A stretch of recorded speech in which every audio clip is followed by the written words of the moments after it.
안녕하세요. 타스 건설사무소의 김민환 건축사입니다. 오늘은 건축정보로서 부동산적인 장래성이 좋은 상가주택을 건축하거나 매입하는 방법에 대하여 설명드리고자 하는데, 이 영상은 당사가 운영하는 또 다른 채널인 LHTV에서 제작한 것으로 상가주택을 설계하고 건축하고자 하는 분들에게 도움이 될 것 같아서 올려드리니 참고하시기를 바랍니다.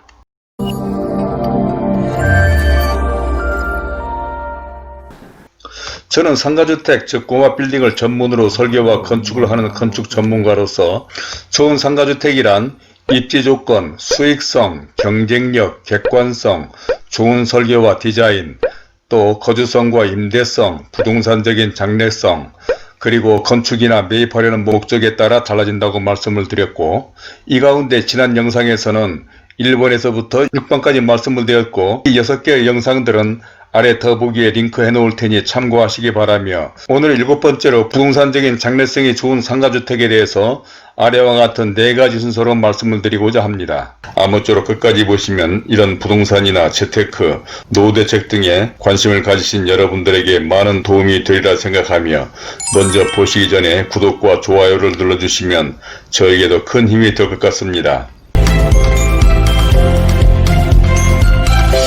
그러면 순서에 따라서 첫 번째로 부동산적인 장래성 있는 상가주택에 대해서 말씀을 드려보겠는데, 모든 건축물에는 고유의 기능이 있습니다. 아파트 등 주택은 거주 목적이 있고, 학교 건물은 학생들이 쾌적한 환경에서 공부하기 기능 등 건물은 제각각의 기능이 있고, 이러한 건물들은 지난 영상에서 설명드린 바와 같이 건축의 주요 3요소인 구조와 기능, 미, 즉 튼튼하면서도 사용하기 편리하고 아름다우면 되는 것입니다. 그러니까 상가주택인 경우에는 튼튼하면서도 상업적인 기능과 주거 기능이 좋아야 하며 아름다워야 하는데, 이러한 상가주택 등 사업적인 건물은 건축의 주요 3요소 외에도 특히 우리나라에서는 부동산적인 장래성에 대해서 많은 고려를 해야 하는 것입니다. 즉 튼튼하고 사용하기 좋고 아름답게 짓는 것도 만만치 않은 일인데, 사업성도 맞아야 하고 경제성이 있어야 하면서도 또 장래 부동산 가격이 상승할 것까지 생각해야 하니 그야말로 쉬운 일은 아닌 것입니다. 다음으로는 두 번째로 설계 시공보다도 더 중요한 기획에 대해서 말씀을 드리겠는데, 부동산적인 장래성이 좋으려면 우선 기획을 잘 해야 하는데, 모든 일에 있어서 기획이 중요한 것처럼 건축도 그렇습니다. 보통 일반적인 사람들은 건축을 한다고 하면 설계와 시공만을 주로 생각합니다. 그런데 건축은 다음과 같은 주요 과정을 거쳐서 건축이 완성되는데, 즉 설계, 시공 외에도 기획과 사후관리라는 과정이 필요한 것입니다. 그러니까 설계와 시공보다도 더 선행돼야 하고 중요하게 생각할 것이 이 기획적인 부분인데, 이 기획적인 것은 상가주택을 매입하거나 건축하는 경우에 당연히 뚜렷한 목적을 설정해야 하고, 예산 책정과 건축 규모 산정, 또 시장조사와 사업성 분석, 입지 선정 등을 잘 해야 되는 것이죠. 만약 아파트 등 분양을 목적으로 하는 건물이라면 설계나 시공보다도 더 선행되어야 하고 중요한 것이 그 지역에는 어떤 평형으로 몇 세대의 아파트를 얼마 정도의 예산으로 얼마의 분양가를 책정했을 때 분양 가능성이 어느 정도이며 사업성은 또 어느 정도나 되는지 정확히 시장조사를 하고 분석하는, 즉 바로 이 기획이 다른 어느 과정보다 더 중요하다는 것으로, 즉 바로 이 기획에 따라서 설계와 시공 등 모든 사업이 결정되는 것입니다. 그런데 대체로 상가주택을 매입하거나 건축하는 경우에는 아파트 분양사업처럼 대단위 사업이 아니고 리스크가 적다고 생각해서 그러는지, 그런 사업처럼 면밀한 시장조사나 사업성 검토 등 기획을 하지 않은 채 대충 자신의 생각이나 부동산 사무소의 말만 듣고 판단하는 경향이 많은데, 이상과 같은 기획을 얼마나 철저히 하느냐에 따라서 향후 가격이 오르거나 부동산 가치를 인정받게 된다는 것입니다. 다음으로는 세 번째로 상가주택 매입과 건축할 때 생각해야 할 것에 대해서 말씀드리겠는데, 특히 상가주택을 건축하거나 매입할 때 중요하게 생각해야 할 것은 건축 목적입니다.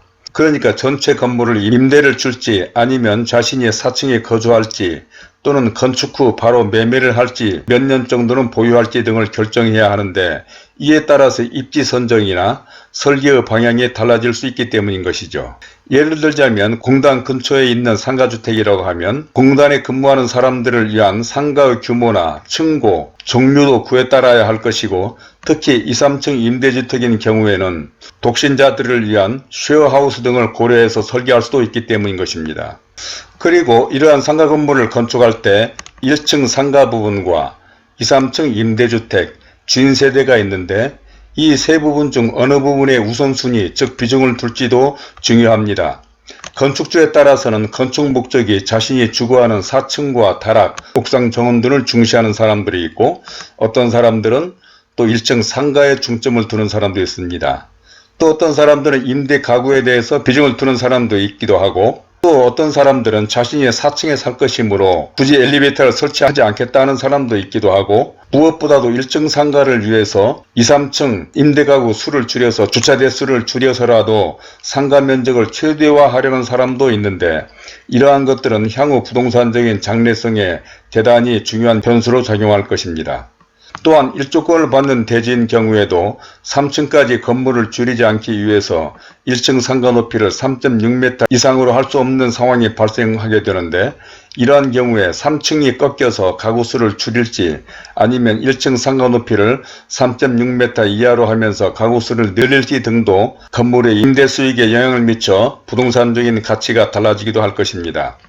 이와 같이 모든 점에 있어서 어떻게 생각하고 판단하느냐에 따라서 설계나 건축 수준 등이 달라지게 되는데, 이는 건물의 배치, 주차장 계획, 층고나 천정고, 실내 마감뿐만 아니라 건물의 유지 관리도 생각해서 건물의 기본적인 것 등 모든 것이 달라지기 때문인 것이죠.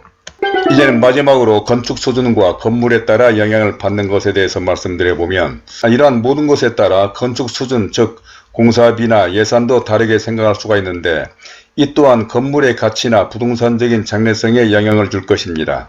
물론 꼭 건축 수준이 높고 공사비를 많이 들였다고 해서 좋은 것은 아니겠지만, 그래도 경제 원칙은 무시할 수 없으므로 신중하게 생각해야 하는 것이죠. 또 공사비 예산이나 자금 흐름에 여유가 없다면 공사비 집행의 우선순위, 그러니까 골조나 외장재, 창호 등의 우선순위를 두고 나중에 개비할 수 있는 인테리어나 가구 등은 좀 더 여유있게 생각할 수도 있을 것입니다. 하여튼 건물의 전체적인 형태나 특히 외장자재 등 사용자재와 건축 수준은 건물의 가치와 부동산적인 장래성에 큰 영향을 미치므로 과연 어느 정도의 예산을 책정해야 할지도 차질 없도록 생각해야 하고, 다음으로는 그러한 예산은 어떤 방식으로 조달할지도 사업의 전체적인 진행에 영향을 미칠 것이므로 다방면으로 생각해야 할 것입니다. 그러니까 요즘은 금융기관과 신용에 따라서 다양한 금융을 활용할 수도 있으므로 굳이 시공자에게 의존하거나 매달릴 필요도 없고, 또 공사비의 흐름도 건축 수준에 영향을 미칠 수도 있기 때문인 것입니다.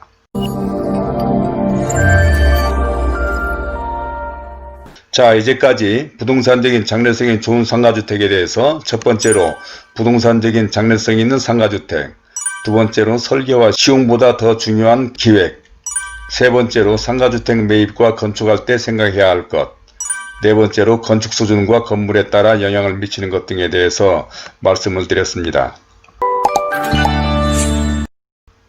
물론 건물의 가치와 부동산적인 장래성에 영향을 미치는 것은 이 외에도 더 많은 것들을 생각할 수가 있을 텐데, 결국 설계와 시공 못지않게 중요한 과정이 바로 이 기획적인 부분이라고 하는 것을 강조하기 위해서 말씀을 드린 것입니다. 이는 위에서도 잠깐 언급한 바와 같이 그동안 만나본 많은 상가주택 건축주나 매입을 하려는 사람들이 설계나 시공 등만을 생각하고 이런 기획적인 부분에 대해서 특히 대지를 선정하고 예산 책정 등의 막연한 판단을 함으로써 어려움을 겪는 경우를 많이 봤기 때문에 강조하고자 한 것이므로, 아무쪼록 오늘의 이 영상이 여러분들에게 이런 부분에서 조금이나마 도움이 되셨기를 바랍니다. 그리고 다음 영상에서는 좋은 상가주택에 대한 마지막 순서로 공사 품질에 큰 영향을 미치는 공사, 즉 상가주택의 시공에 대해서도 설명드리도록 하겠고, 혹시 오늘의 이 영상에 참고가 되셨다면 구독과 좋아요를 눌러주실 것을 당부드리며 오늘은 이만 줄이기로 하겠습니다. 감사합니다.